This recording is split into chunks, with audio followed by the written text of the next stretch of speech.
ടാറ്റ ഗ്രൂപ്പിന്റെ ഉടമസ്ഥതയിലുള്ള air India ഈ സാമ്പത്തിക വർഷം 15,000 കോടി രൂപയുടെ നഷ്ടത്തിലേക്ക് കൂപ്പുകുത്തുമെന്നാണ് ഔദ്യോഗിക കണക്കുകൾ പുറത്തു വരുന്നത്.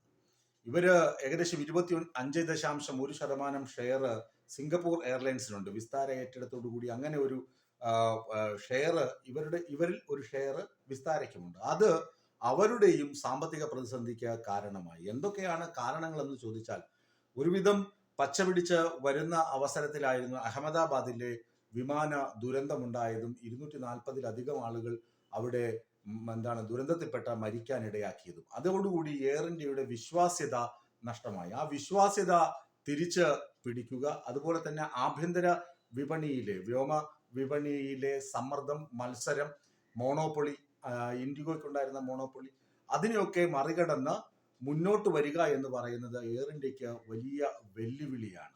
അതുമാത്രമല്ല, കുറേയധികം കഴിഞ്ഞ ഡിസംബറിൽ കുറേയധികം ഷെഡ്യൂളുകൾ വെട്ടിക്കുറച്ചു. കുറേയധികം ഇൻഡിഗോയ്ക്കുണ്ടായ അതേമാതിരിയുള്ള പ്രതിസന്ധി, ഏറെക്കുറെ അതേമാതിരിയുള്ള പ്രതിസന്ധി എയർ ഇന്ത്യക്കും ഉണ്ടായിരുന്നു. പുതിയ സിഇഒയെ കണ്ടെത്താനുള്ള നടപടികൾ, ഇതൊക്കെ പുരോഗമിക്കുന്നതേ ഉള്ളൂ. എങ്ങനെ വിശ്വാസ്യത ആർജിക്കാം, എങ്ങനെ നഷ്ടത്തിൽ നിന്ന് കരകയറാം എന്ന് ആലോചിക്കുന്നതിനിടെയാണ് ഈ കണക്കുകൾ പുറത്തു വരുന്നത്. അതുമാത്രമല്ല, എയർ ഇന്ത്യയുടെ ബോർഡ് ഓഫ് ഡയറക്ടേഴ്സ് അവര് ഈ പുനരുദ്ധാരണ പദ്ധതിക്ക് വേണ്ടി കൊടുത്ത നിർദ്ദേശങ്ങൾ നിരസിക്കുകയും ചെയ്തിരിക്കുന്നു. അത് അവരുടെ ആഭ്യന്തര കാര്യമാണെങ്കിലും എയർ ഇന്ത്യ എന്ന് പറയുമ്പോൾ ഇന്ത്യയുടെ തന്നെ അഭിമാനം, നമ്മുടെ ദേശീയ അല്ലെങ്കിൽ കേന്ദ്ര സർക്കാരിന്റെ കീഴിലുള്ള വ്യോമയാന മന്ത്രാലയത്തിന് കീഴിലുള്ള സ്ഥാപനമായിരുന്നു എയർ ഇന്ത്യ. അതിനെയും ടാറ്റ ഗ്രൂപ്പ് ഏറ്റെടുത്തു.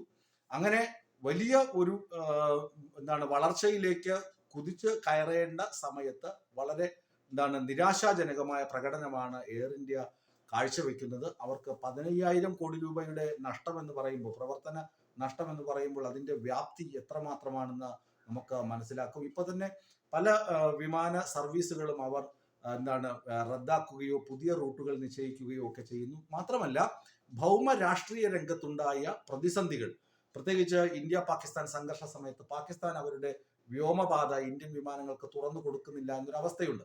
ഇതൊക്കെ തന്നെ അധിക ദൂരം യൂറോപ്യൻ രാജ്യങ്ങളിലേക്കും അമേരിക്കയിലൊക്കെ പോകണമെങ്കിൽ ഈ അധികം ഇന്ധന ചെലവ്, കുറച്ചുകൂടി ദൂരമേറിയ റൂട്ടൊക്കെ തിരഞ്ഞെടുക്കേണ്ടി വരുന്നതും എയർ ഇന്ത്യക്ക് തിരിച്ചടിയായിട്ടുണ്ട്. ചുരുക്കത്തിൽ എയർ ഇന്ത്യ വമ്പൻ നഷ്ടത്തിലാണ്. അത് കരകയറണമെങ്കിൽ കുറച്ചധികം കാലം എടുക്കുമെന്ന് ചുരുക്കം.